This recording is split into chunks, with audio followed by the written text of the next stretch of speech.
નમસ્કાર મિત્રો, સ્વાગત છે તમારું ફરીવાર આરસીએમ ગુજરાતની યુટ્યુબ ચેનલ। ગુજરાતમાં 3 દિવસ પડશે ભારે વરસાદ, એક સાથે 3 સિસ્ટમ સક્રિય। જી હા મિત્રો, હવામાન વિભાગની આગાહી અનુસાર રાજ્યમાં વરસાદી માહોલ રહે તેવી શક્યતા છે। હવામાન વિભાગે ભારેથી અતિ ભારે વરસાદની આગાહી કરી છે, તેમજ આજે 5 જિલ્લાઓમાં ભારેથી અતિ ભારે વરસાદની આગાહી કરી છે। ઉત્તર ગુજરાત અને સૌરાષ્ટ્રમાં અતિ ભારે વરસાદ પડી શકે છે। જી હા મિત્રો, દરિયાકાંઠામાં 40 થી 50 કિલોમીટરની ઝડપે પવન ફૂંકાવાની આગાહી કરવામાં આવી છે। જી હા મિત્રો, માછીમારોને દરિયા ન ખેડવાનું સૂચન પણ આપવામાં આવ્યું છે।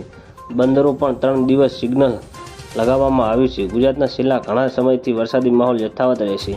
એવામાં હવામાન વિભાગ દ્વારા આગામી 7 દિવસ હળવાથી મધ્યમ વરસાદની આગાહી કરવામાં આવી છે।